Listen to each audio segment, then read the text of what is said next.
The illusion of control. Why anxiety is a sign you're awake. We spend much of our lives chasing control over our plans, our future, our emotions. And yet, the more we cling to stability, the more unstable we feel. This is no coincidence. Philosopher Alan Watts once said, "The desire for security and the feeling of insecurity are the same thing." It sounds paradoxical, but it holds a brutal truth. The very act of needing control confirms we don't have it. Modern life teaches us to organize everything, to predict, optimize, plan. But life refuses to be tamed. It's in constant motion, like water slipping through our fingers. When we grip too tightly, when we live with a clenched mental fist, we create the very anxiety we're trying to avoid. Watts warned us, we fear impermanence, so we escape into mental projections, future worries, past regrets, and miss the only moment where life actually exists, the present. He believed our anxiety often stems from one thing alone, our refusal to accept that everything, including us, is in constant transformation. The mind rushes ahead. We brace for what might go wrong. We seek reassurance from a world that offers none. And as we do, we disconnect from the one thing we truly have. Now. The more we try to fix life with strategy and certainty, the more anxious we become. Here's the real insight. Anxiety is not a malfunction. It's not weakness. It's not a sign that you're broken. It's a natural reaction to a reality we refuse to accept. We demand guarantees from an unpredictable world, and when we don't get them, our nervous system sounds the alarm. But instead of labeling this reaction as a problem, Watts encourages us to see it as a message, a subtle signal that we're fighting against the flow of life itself. So what if anxiety isn't a flaw to suppress, but a force trying to wake you up? The body's alarm. Why your biology isn't broken, just overwhelmed. If the mind generates anxiety by clinging to control, the body amplifies it by reacting to every perceived threat like it's a life or death situation. And this isn't metaphorical, it's ancient. Neuroscientist Robert Sapolsky explains this beautifully in Why Zebras Don't Get Ulcers. In the wild, animals experience stress only in short bursts. A zebra, chased by a lion, floods its body with stress hormones, adrenaline, cortisol, gearing up for action. Once the danger passes, the hormones drop. The zebra returns to grazing. Simple, efficient, healthy. Now contrast that with us. We don't need a lion, a deadline, a job interview, an unanswered message. Even a single anxious thought is enough to trigger the same full-body reaction. Muscles tense, heart races, breath shortens. And the worst part? There's no off switch. We carry the same fight-or-flight system as our ancestors, but we're surrounded by invisible, unrelenting threats, emails, bills, news alerts, existential dread.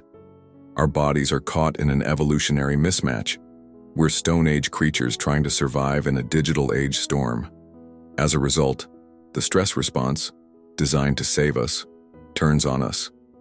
Sapolsky warns us, this system was never meant to be permanent. Yet in modern life, it never shuts off. And over time, this constant activation becomes toxic. Elevated stress hormones ravage the body, damaging the immune system, disrupting digestion, increasing inflammation, even contributing to depression, heart disease, and insomnia. In his words, every outpost in the body falls apart more easily if you're chronically stressed. This is why anxiety feels so physical. It's not just in your head. The racing heart, the tight chest, the insomnia, they're not delusions. They're the natural biological consequences of a system overloaded by chronic threat. And the cruel irony? Most of these threats are imagined, not lions, but thoughts. Your body doesn't know the difference between a life-threatening predator and a passive-aggressive email. It reacts the same way. And that's not because you're broken. It's because you're wired to survive a world that no longer exists. Rethinking anxiety. What if it's the system that's wrong, not you. Here's the part that matters most. If you've ever thought, why can't I just calm down? If you've ever blamed yourself for being too sensitive or too anxious, know this: your anxiety is not your fault. It's a biological system reacting logically to an illogical environment. It's a mind trying to create order in a world that feeds on noise. It's a body doing its best with the tools evolution gave it, even when those tools aren't built for 21st century living. So instead of blaming yourself, what if you listened? What if anxiety isn't asking you to tighten control, but to let go of it? What if it's telling you, you've been running too long? You've been bracing for disasters that never come. You've been surviving, not living. Alan Watts believed that liberation doesn't come through mastering life's chaos, but by accepting it. And Sapolsky shows us that we can't escape stress, but we can understand it, regulate it, and recover from it, if we stop fighting ourselves. Anxiety isn't weakness. It's a call to awareness. A wake-up signal from a body and soul that have had enough of pretending everything's under control. And once we stop resisting the message, we might finally begin to heal. The trap of control. Why more structure doesn't mean more peace. We're raised to believe that the more we plan, manage, and control our lives, the closer we'll come to peace. We're taught to aim for predictability, structure your days, master your emotions, anticipate every risk. It sounds wise. But in reality, this obsession with control often creates the very thing we try to escape: crippling anxiety. As Alan Watts once observed, we are living in an age of insecurity disguised as progress. We've never had more access to knowledge, choices, and control. Yet our nervous systems have never been more overwhelmed. The more options we're given, the more we worry about choosing wrong. The more we try to avoid uncertainty, the more we fear it. We hold tighter, and somehow everything keeps slipping. It's a cruel paradox. The pursuit of control becomes the fuel of our fear. In trying to prevent chaos, we trap ourselves in mental prisons made of constant anticipation and worry. And anxiety becomes not just a passing emotion, but a way of life. The shame of feeling anxious and the lie behind it. In today's culture, anxiety is treated like a personal failing. We're told to fix it, hide it, manage it silently. And when it doesn't go away, we blame ourselves. We feel anxious about being anxious, afraid that our struggle makes us weak, unstable, or broken. But let's get honest. No one is in full control. Life is messy, unpredictable, and unforgiving. Things fall apart. People leave. Plans fail. The illusion of control shatters often and without warning, and no planner, journal, or motivational mantra can fully protect us from that truth. Watts once described modern humans as ghosts, suspended between a past we can't change and a future that never arrives, haunted by imagined outcomes. And in that ghostly space, we forget to live. We abandon the present moment, the only place we're actually alive, because we're too busy preparing for a life that may never unfold the way we expect. But philosophy and psychology agree. The real path to peace begins not by tightening our grip, but by letting go of the fantasy that we ever had control in the first place. What if anxiety isn't your enemy, but your guide? Let's flip the script. What if anxiety isn't something to silence, but something to listen to? What if it isn't a glitch, but a compass? Often anxiety surfaces when there's a mismatch between our inner world and the life we're living. It's not random. It's a signal. A quiet or sometimes very loud whisper from within that says, "This isn't right." Maybe you're stuck in a job that empties you. Maybe you're in a relationship that stifles you. Maybe you're simply living a life scripted by other people's expectations. In all these cases, anxiety isn't the villain. It's the messenger. Like a warning light on the dashboard, it tells you something underneath the surface needs attention. Alan Watts believed that much of our psychological suffering stems from the pressure to play roles that aren't aligned with who we are. We act like we've got it all together, like we're in control, even when deep inside we're barely holding on. That friction between who we are and who we pretend to be? That's anxiety. It's your mind and body gently, or not so gently, pushing you toward truth. Stress has intelligence, if we learn to read it. Even from a biological standpoint, anxiety has purpose. Robert Sapolsky, who has spent decades studying the effects of stress on the human body, reminds us that anxiety didn't evolve by accident. It's an adaptive mechanism, one that evolved to protect us. In a real threat scenario, anxiety helps us focus, heighten our awareness, and act quickly. But problems arise when the on switch never flips off. When anxiety becomes chronic, constantly active even when there's no real danger, it's often because we haven't addressed the root cause. Sometimes that root is trauma, sometimes grief, sometimes the slow erosion of authenticity over years of living on autopilot. Even when the feeling seems irrational, the signal often makes sense. It's pointing to something buried, a truth ignored, a need unmet, a fear unspoken. So instead of labeling anxiety as brokenness, what if we got curious? What if we asked, what part of me is trying to speak through this feeling? What fear am I avoiding? What boundary am I ignoring? What truth am I afraid to live?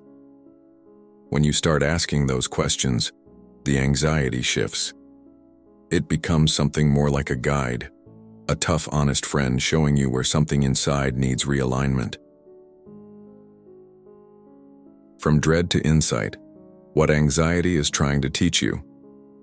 The beauty of reframing anxiety isn't in romanticizing pain, but in extracting wisdom from it. Persistent social anxiety might not mean you're broken. It might mean you've learned to chase validation more than connection. Fear of the future might not signal weakness but a lack of trust in yourself, or perhaps a life built too far from what you truly value. Anxiety, at its core, is a disruption, a rupture in the story you've been telling yourself. It interrupts the illusion so you can build something more honest. And that's where real healing begins. Not by numbing or escaping, but by being willing to listen.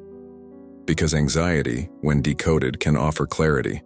It forces you to pause, to reflect, to face what you've avoided. And as the saying goes, the only way out is through.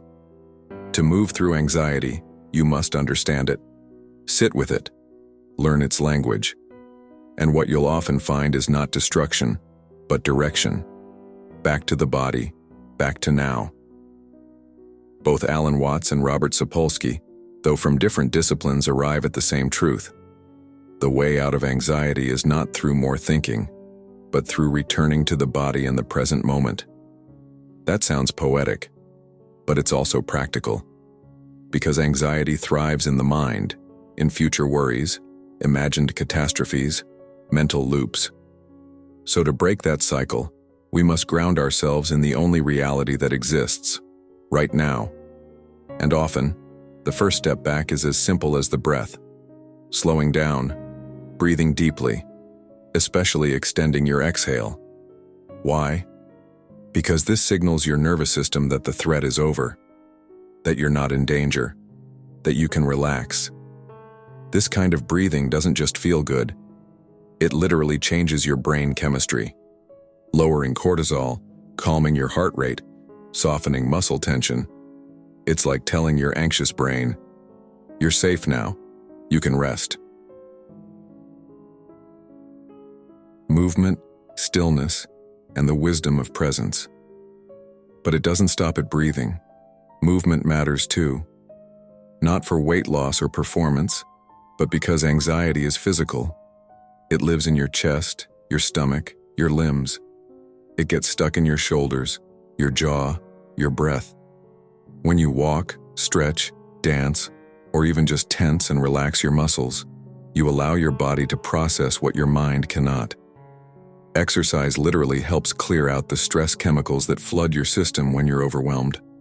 Even a short walk outside can be enough to begin the shift. And then there's sleep. As Sapolsky emphasizes, rest is not optional, it's survival. When we're sleep deprived, anxiety intensifies. When we rest well, our resilience returns. But the most important skill of all? Presence. To watch a fearful thought without chasing it. To feel discomfort in your body without trying to fix it immediately. To let fear rise and breathe through it without labeling it as failure. Alan Watts called this surrender, not giving up, but letting go. Trusting that we don't need to control everything to feel okay. And the moment we truly accept our insecurity, a strange peace often follows. Practical grounding, simple, but not small. Here are a few practices to help anchor you. Breathwork. Try slow, deep breathing with longer exhales. This activates your body's calming system. Movement. Walk, stretch, move your body daily, even gently. It helps release tension. Sleep. Prioritize rest. It's not laziness, it's medicine for the nervous system. Grounding exercises. Name 5 things you see, 4 you can touch, 3 you hear, 2 you smell, 1 you taste. This pulls you out of thought and into now. Talk to someone. Connection isn't just comforting, it changes your brain chemistry. Don't go through this alone. Break the loop. Pause. Step outside. Listen to music. Do something small that brings your mind back into the real world.